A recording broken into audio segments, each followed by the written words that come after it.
मेरे प्रिय विद्यार्थियों, आपका पुनः आज स्वागत है, अभिनंदन है। आपका दिन शुभ हो। चलिए हम सूरदास के आगे के जो पद रह गए हैं आपके सिलेबस से संबंधित, उनका अध्ययन करें। ऐ अली कहा जोग में नीको, जहर की बेली। ये पद संख्या 26 जो है, इसकी व्याख्या करेंगे हम। ऐ अली कहा जोग में नीको, तज रस रीत नंद नंदन की, सिखावत निर्गो फीको।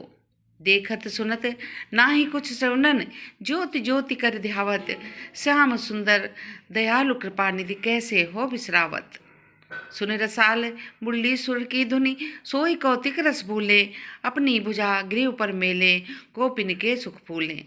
लोक कहानी खुली को प्रभु प्रभु मिल मिल के घर बन बेखेली, अब तुम सूर खवावन आए, जोग जहर की बेली। प्रस्तुत पद वात्सल रस के सम्राट महाकवि सूरदास जी के द्वारा रचित ग्रंथ सूर सागर से लिया गया है। इसका संकलन भ्रमर गीत सार में रामचंद्र शुक्ल ने किया है। प्रस्तुत पद में सूरदास जी कहते हैं कि जब उद्धव गोपियों को निर्गुण ब्रह्म का उपदेश देते हैं, योग साधना करने को कहते हैं, तब गोपियाँ आपस में बात करती हैं और अनेक तर्क देकर कृष्ण के प्रेम को ऊंचा बताती हैं। अब क्या है?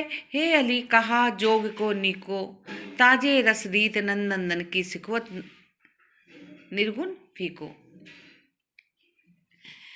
व्याख्या करते हैं। अब आपका संदर्भ प्रसंग हो गया। सूरदास जी कहते हैं कि जब उद्धव गोपियों को योग का उपदेश देते हैं तो गोपियाँ खींच जाती हैं और उद्धव को अली कहकर पुकारती हैं। कहती हैं हे अली, भंवरे, अली माने भंवरा होता है।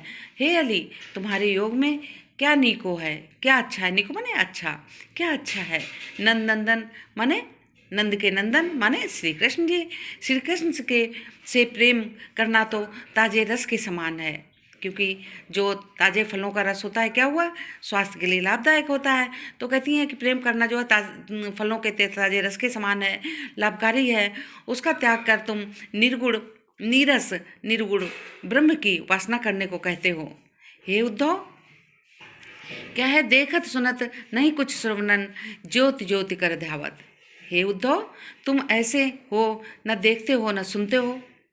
तुम तो ऐसे ब्रह्म के बारे में बता रहे हो जिसको न देखा है और न कभी सुना है, बस ज्योति ज्योति कर कहकर उसका व्यर्थ ही ध्यान करने को कहते हो। अर्थात तुम्हारा ब्रह्म ज्योति स्वरूप है, परंतु वह श्री कृष्ण के समान दिखाई नहीं देता है, तो हम लोगों के लिए व्यर्थ है। सुंदर श्याम दया कृपाल निधि, सुंदर श्याम दया कृपा निधि, कैसे हों विश्रावत। हम लोग, मेरे कृष्ण जो हमारे कृष्ण हैं, सांवले हैं, सलोने हैं, सुंदर हैं, दयालु हैं, कृपा के सागर हैं। ऐसे श्री कृष्ण को, ऐसे कृष्ण को फिर हम उन्हें कैसे भूल सकते हैं। सुन रसाले मुरली सुर की धुनि, सोई कौतुक रस भूले। हम तो उनकी मधुर मुरली की धुन सुनकर उनके आनंद में प्रेम मग्न होकर प्रेम रस में अपना सब कुछ भूल जाती हैं, अर्थात तन्मय हो जाती हूँ। अपनी भुजा ग्रोह पर डालत, भेल गोपिन के सुख फूलें। मेरे कृष्ण जो स्वामी हैं, जो कृष्ण हैं, अपनी भुजाएं मेरे गले में, हम गोपियों के गले में डाल देते थे और हम गोपियाँ सुख से फूली नहीं समाती थी, अर्थात गोपियाँ बहुत प्रसन्न हो जाती थी। लोग कान कुल को प्रभु मिल के घर बन खेली। हमने अपने प्रभु के साथ घर और वन में अनेक क्रीड़ाएं की तथा लोक मर्यादा और कुल के गौरव को भी छोड़ दिया। कृष्ण के लिए हमने लोक मर्यादा और कुल के गौरव को छोड़ दिया, मर्यादा के श्रम को नष्ट कर दिया था। अब तुम सूर खावावन है, जहर की बेली। हमने जिस कृष्ण के लिए हमने अपना सब कुछ मान मर्यादा को छोड़ दिया था, उसके बाद अब तुम हमें जहर की बेली जो निर्गुण ब्रह्म है, इसकी उपासना करने को कहते हो।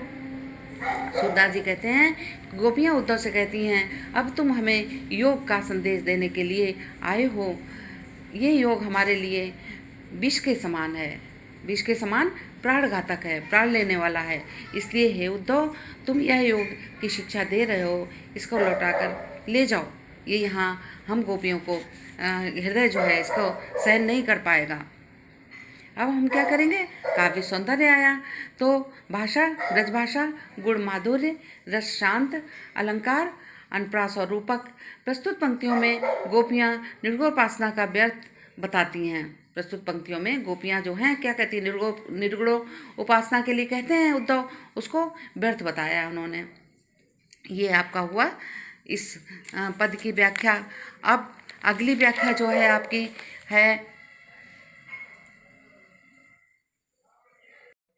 अगली व्याख्या देखिए, जोग ठगोरी ब्रज न बिके हैं, यह व्यापार तिहारो उधो ऐसो फिर जई है। जा पे ले आए हो मधुकर ताके उर न समइए, दाग छाड़ के कटुक निबौरी को अपने मुख तहिल खई है। मूरी के पातन के नाकी मुक्ता हक को दई है। सूरदास प्रभु गुण ही छाड़ के निर्गुण कौन निकही है। अब हम व्याख्या इसकी करेंगे। तो जैसे हमने पहले भी बता चुके हैं कई बार कि पहले हम संदर्भ करेंगे, फिर प्रसंग लिखेंगे, फिर व्याख्या लिखेंगे, उसके बाद हम काव्य सुंदर बताना आपके लिए बहुत ज़रूरी है। तो ध्यान से सुनकर आप उसका अध्ययन कीजिए। चलिए आरंभ करते हैं। जोग ठगोरी ब्रजन भी कही है। संदर्भ जो है इसका होगा, प्रस्तुत पद्यांश सूरदास द्वारा रचित सूर सागर से लिया गया है। इसका संकलन वही पीछे वाला बता रहे हैं, इसका संकलन श्री रामचंद्र शुक्ल के द्वारा भ्रमण गीत सार में किया गया है। चलिए व्याख्या करते हैं। सूरदास जी कहते हैं कि जब उद्धव गोपियों को निर्गुण ब्रह्म की उपासना करने को कहती हैं तो गोपियाँ खींच जाती हैं और खींच करके कहने लगी, हे उद्धव, तुम्हारे ये ठगी से तथा धूर्तता से भरा हुआ सौदा यहाँ नहीं बिकेगा। तुम्हारा यह माल यहाँ से ऐसे ही लौटा दिया जाएगा। हे उद्धव, तुम जिसके लिए यह निर्गुण ब्रह्म को उपदेश देने के लाए हो, उसके हृदय में ये नहीं समा पाएगा। माने हम गोपियों के हृदय में तुम्हारा ये निर्गुण ब्रह्म का उपदेश जो है वो नहीं समा पाएगा। हमें ये पसंद नहीं है। जोग ठगोरी ब्रज न बिकही है, यह व्यापार तिहारो उद्धव ऐसे हो फिर जाइए। मतलब ये ऐसे ही तुम लौटा ले जाओगे, यहाँ तुम्हारा नहीं चलेगा। जा पे ले आए हो मधुकर ताके उर न समइए। जिसके लिए लाए हो हम लोगों के लिए, वो हमारे हे मधुकर, मधुकर कौन है? उद्धव है। वो हमारे हृदय में नहीं समा पाएगा। दाग छाड़ के कटु निबौरी अपने मुख रखे। वो कहते हैं ऐसे कौन बेवकूफ़ होगा। दाग माने अंगूर, जो अंगूर को छोड़ करके कड़वी निबौरी अपने मुख में रखेगा। मूरी के पातन के ना को मूली हल्दय निर्गुण, मूरी के पातन के ना की मुक्ता हक दई है। वो कहती है कि निर्गुण ब्रह्म कैसा है? मूली के पत्तों के समान बेकार है। मूली के पातन के ना, मूली के पत्तों के समान कैसा है? बेकार है। और उनका श्री कृष्ण का प्रेम कैसा है? मुक्त मोती की तरह है। तो कहती है कि तुम्हारे ये मूली के पत्तों की तरह बेकार जो निर्गुण ब्रह्म का उपदेश है, ये कौन अपनाएगा? श्री कृष्ण के जो मोती के समान प्रेम है उसके बदले में, श्री कृष्ण के मोती के समान प्रेम के बदले तुम्हारी मूली के पत्तों को समान बेकार ये निर्गुण ब्रह्म का उपदेश है, वो कौन अपनाएगा?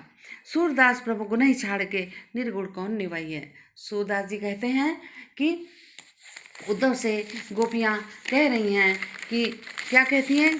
प्रभु कैसे हैं? गुण ही छाड़ के निर्गुण कौन, कि हमारे जो प्रभु हैं श्री कृष्ण हैं वो गुणवान हैं, सुंदर हैं, सलोने हैं, प्रेम करने वाले हैं।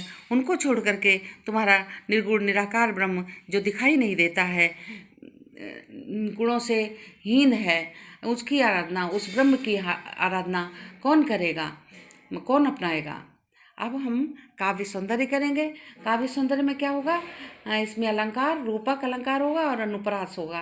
भाषा ब्रजभाषा है, रस शांत, गुण माधुर्य।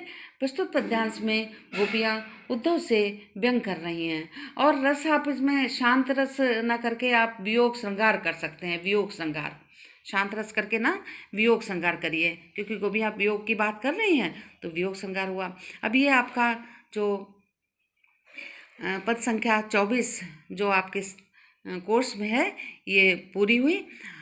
अब अगले वीडियो में हम मिलते हैं आपसे, और तब तक हम आपसे ये कहेंगे बच्चों कि आप इनको बहुत अच्छे से तैयार कर लीजिए। वैसे भी देर से वीडियो बन पा रहा है। चलिए आगे मिलते हैं।